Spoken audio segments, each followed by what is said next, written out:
Bismillahirrahmanirrahim. Assalamu alaikum students. Today we will discuss class 9th biology.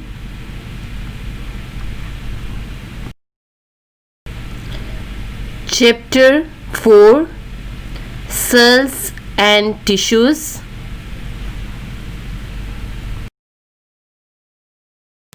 Now students, in today's lecture we will discuss the cytoplasm, then we will discuss the cytoskeleton, then we will discuss the cell organelles, like in which we will discuss the nucleus, then we will discuss the ribosomes, then we will discuss the mitochondria, then at the end we will discuss the plastids in detail. Cytoplasm. Okay students, now we will discuss the cytoplasm in detail, which is given on your textbook page number 59.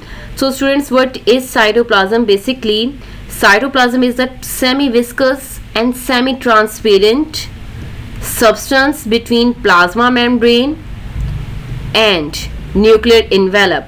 अभी जो cytoplasm होता है ये semi viscous होता है, partially viscous होता है, जिसके अंदर फ्लूइड और सॉलिड दोनों की क्वालिटीज होती हैं. इट मीन्स कि कंप्लीटली थिक नहीं होता, थोड़ा सा थिकनेस होती है इसमें.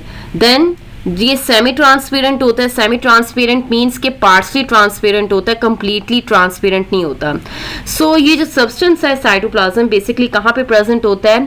प्लाज्मा मेम्ब्रेन जो कि सेल मेम्ब्रेन होती है और जो न्यूक्लियर इन्वेलप होता है उसके बिटवीन क्या प्रेजेंट होता है? साइटोप्लाज्म प्रेजेंट होता है.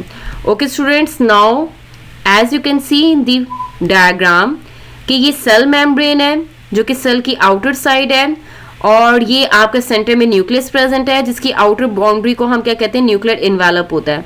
अब ये जो न्यूक्लियर इन्वेलप है और ये जो सेल मेम्ब्रेन है, इसके सेंटर में आपको ये नजर आ रहा है, सब्सटेंस नजर आ रहा है, इसको आप क्या कहते हो? साइटोप्लाज्म कहते हो.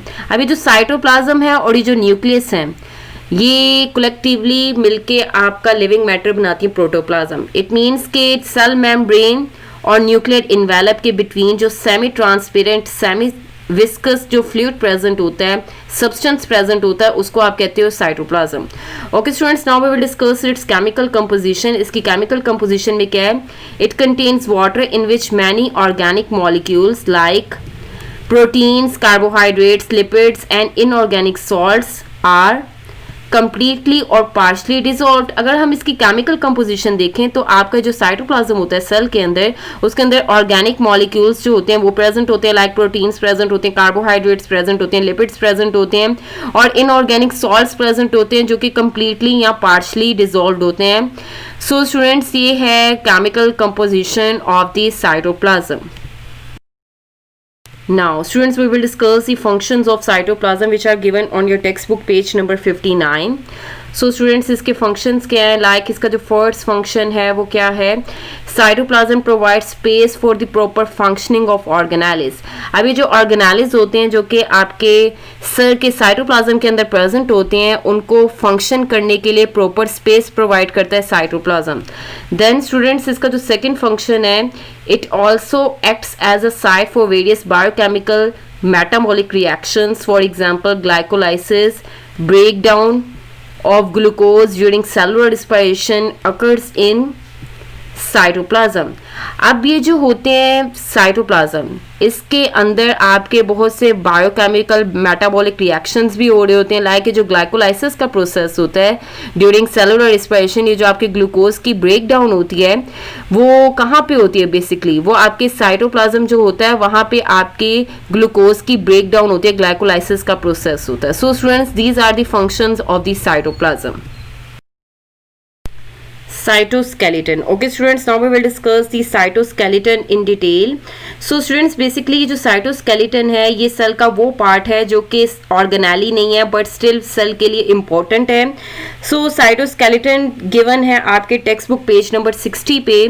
सो स्टूडेंट्स, हमने cytoskeleton को डिस्कस करना है. What is cytoskeleton? Basically cytoskeleton is a network of microfilaments and microtubules. अब ये जो माइक्रोफिलामेंट्स एंड माइक्रोट्यूब्यूल्स का नेटवर्क होता है आपके सेल के अंदर, अंदर उसको साइटोस्केलेटन कहते हैं।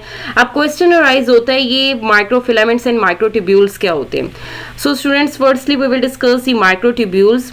Microtubules are made up of the tubulin proteins. अब ये जो माइक्रोट्यूब्यूल्स होते हैं इनके अंदर क्या प्रेजेंट होती हैं, ट्यूबुलिन प्रोटीन प्रेजेंट होती हैं। As you can see in the diagram, ये सेल है, सेल के अंदर ऑर्गेनालिस प्रेजेंट है और यहाँ पे सेल ऑर्गेनालिस के अंदर ये साइटोस्केलेटन का जो नेटवर्क है उसके अंदर जो माइक्रोट्यूब्यूल है ये प्रेजेंट है, माइक्रोट्यूब्यूल जो कि ट्यूबुलिन प्रोटीन से मिलकर बनी है। देन स्टूडेंट्स हम डिस्कस करेंगे माइक्रोट्यूब्यूल्स का फंक्शन। सो माइक्रोट्यूब्यूल्स का क्या फंक्शन है वो हमने डिस्कस करना है। Like students, microtubules are used by cells to hold their shape. They are also component of cilia and flagella. अभी जो माइक्रोट्यूब्यूल्स होते हैं जो कि ट्यूबुलिन प्रोटीन से मिलकर बनते हैं, ये सेल्स की क्या करते हैं, शेप को मेंटेन रखते हैं। देन ये जो सीलिया एंड फ्लेजेला होते हैं, सीलिया और फ्लेजेला क्या होते हैं, लाइक ये जो पैरामीशियम होता है उसकी आउटर साइड पे हेयर लाइक स्ट्रक्चर प्रेजेंट होते हैं छोटे छोटे। तो ये जो सीलिया होते हैं ये पैरामीशियम को मूवमेंट में हेल्प करते हैं, उसका जो मेजर कंपोनेंट होते हैं वो माइक्रोट्यूब्यूल्स होते हैं। इसके अलावा जो फ्लेजेला होते हैं ये भी हेयर लाइक प्रोजेक्शंस होती हैं जो कि आपके बैक्टीरिया के अंदर प्रेजेंट है, जो कि बैक्टीरिया के मूवमेंट में हेल्प करते हैं, उसके अंदर भी माइक्रोट्यूब्यूल्स प्रेजेंट होते हैं। अब ये जो सीलिया होते हैं ये स्मॉलर साइज के होते हैं as compared to the flagella. So students, ये है information regarding the microtubules and its function. Cytoskeleton. Okay students, now we will discuss the remaining part of the cytoskeleton. So students, we will discuss the microfilaments. What are microfilaments? Basically microfilaments are thinner and are made of actin protein.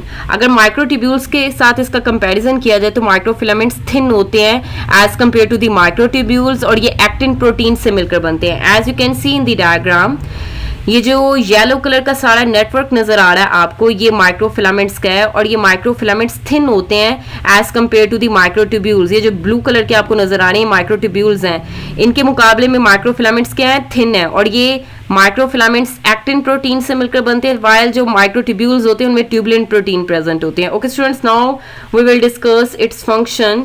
इसकी अगर हम function को discuss करें like, तो इसका function क्या है, they help cells to change their shapes. अब ये सेल को उनकी शेप चेंज करने में क्या करती है, हेल्प आउट करती है माइक्रोफिलामेंट। सो स्टूडेंट्स, ये है information regarding the cytoskeleton. Cell organelles. Okay students, up till now we have discussed the structures which are not organelles but still important for these cells. So students, now we will discuss the cell organelles. अब इसमें हमने जो first organelle discuss करना है वो है nucleus. So students, आपका ये जो न्यूक्लियस है ये आपके पेज नंबर जो टेक्स्ट बुक का है वो 60 पे गिवन है न्यूक्लियस की इंफॉर्मेशन। सो स्टूडेंट्स, न्यूक्लियस क्या होता है, basically A prominent nucleus occurs in eukaryotic cells. अभी जो prominent nucleus होता है वो eukaryotic cells में present होता है जिनकी बाउंड्री पे क्या present है, न्यूक्लियर इन्वेलप present होता है। देन अगर हम इसकी लोकेशन देखें न्यूक्लियस की, तो ये कहाँ पे लोकेटेड होता है, in animal cells it is present in the centre, while in the mature plant cells due to the formation of large central vacuole it is pushed to the side, as you can see in the diagrams. अब यहाँ पे आप diagrams में observe कर रहे हो कि अब ये जो ऊपर वाला एनिमल सेल है इसके अंदर जो आपका न्यूक्लियस प्रेजेंट है वो सेंटर में न्यूक्लियस प्रेजेंट है। As you can see in the diagram कि सेंटर में न्यूक्लियस प्रेजेंट है। वाइल अगर हम प्लांट सेल्स में देखें तो प्लांट सेल्स में सेंटर में लार्ज वैक्यूल प्रेजेंट होने की वजह से ये जो न्यूक्लियस होता है ये क्या हो जाता है, ये साइड की तरफ हो जाता है। सो आपके जो प्लांट सेल है उसमें न्यूक्लियस की जो लोकेशन है वो साइड पे होती है और सेंटर में वैक्यूल प्रेजेंट होता है। Structure of nucleus. Okay students, now we will discuss the remaining structure of the nucleus which is given on your textbook page number 60. So students, अब हमने इसमें डिस्कस करना है न्यूक्लियर envelope को. What is nuclear envelope? Basically, nucleus is bounded by a double membrane known as nuclear envelope. अब ये जो nucleus होते हैं उसकी आउटसाइड पे डबल मेम्ब्रेन प्रेजेंट होती है जिसको न्यूक्लियर इन्वेलप कहते हैं। As you can see in the diagram, ये न्यूक्लियस है, न्यूक्लियस की आउटर साइड पे ये जो मेम्ब्रेन प्रेजेंट है, इस मेम्ब्रेन को आप क्या कहते हो, न्यूक्लियर एनवेलप कहते हो। सो स्टूडेंट्स नेक्स्ट जो हमने स्ट्रक्चर इसमें डिस्कस करना है वो क्या है, न्यूक्लियर पोर्स। न्यूक्लियर पोर्स क्या होते हैं, basically nuclear envelope contains many small pores that enable it to act as a semi permeable membrane. अभी जो न्यूक्लियर इन्वेलप होता है इसके अंदर आप ऑब्जर्व कर रहे हो छोटे छोटे से होल्स नजर आ रहे हैं आपको, ये होल्स जो होते हैं इनको क्या कहते हैं, न्यूक्लियर पोर्स कहते हैं।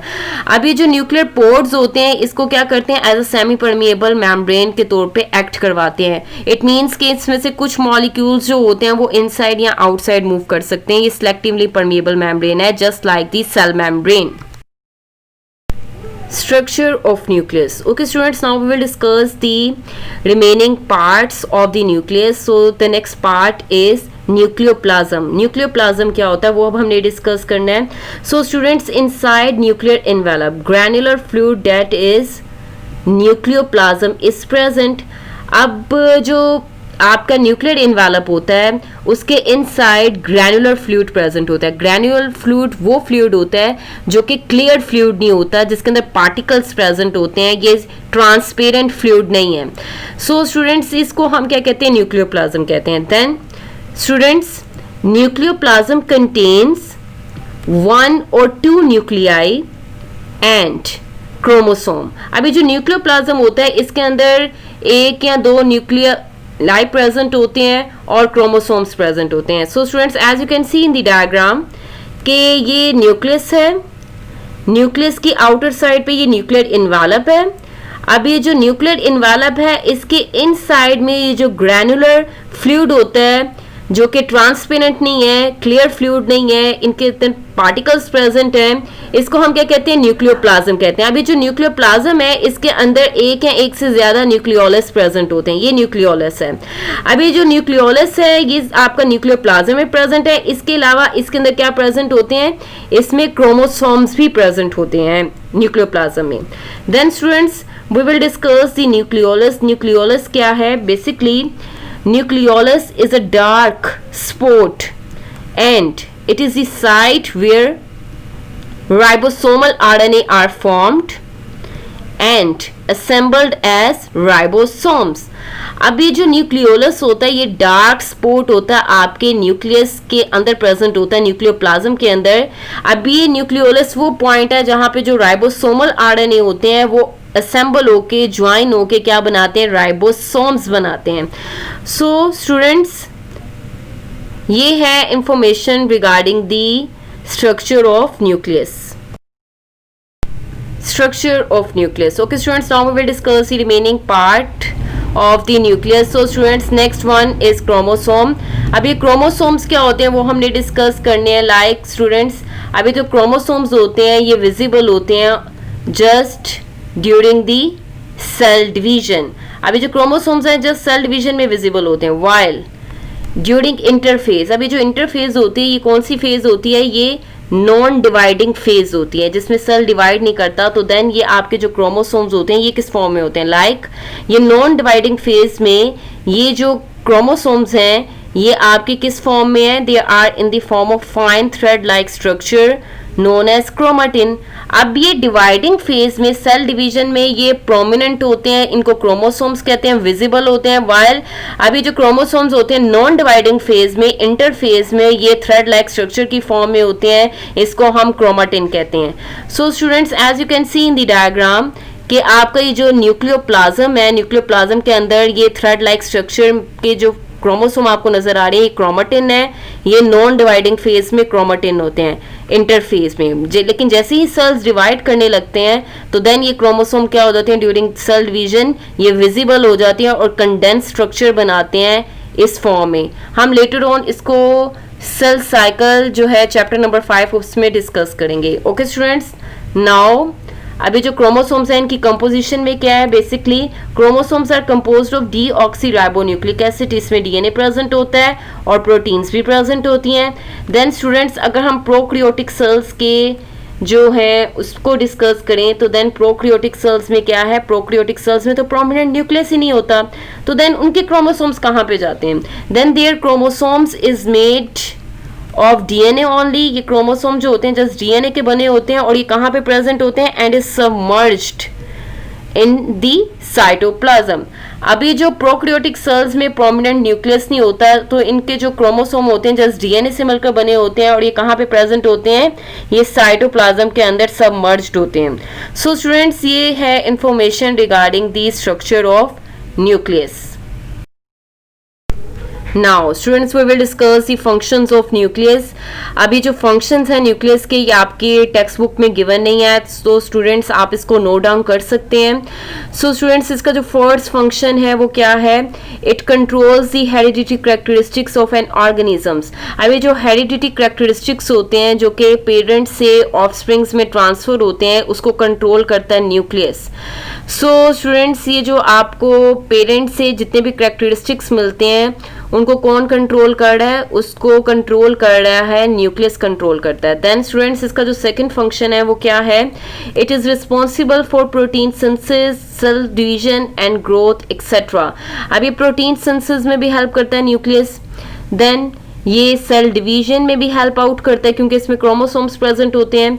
देन ये आपकी जो ग्रोथ होती है उसके अंदर भी जो न्यूक्लियस होता है उसमें क्या करता है, हेल्प आउट करता है। देन स्टूडेंट्स, आपका ये जो न्यूक्लियस है, ये जितनी भी एक्टिविटीज होती हैं सेल की उसको क्या करता है, कंट्रोल करता है। ये कंट्रोल सेंटर होता है आपके सेल का। So students, these are the functions of the nucleus.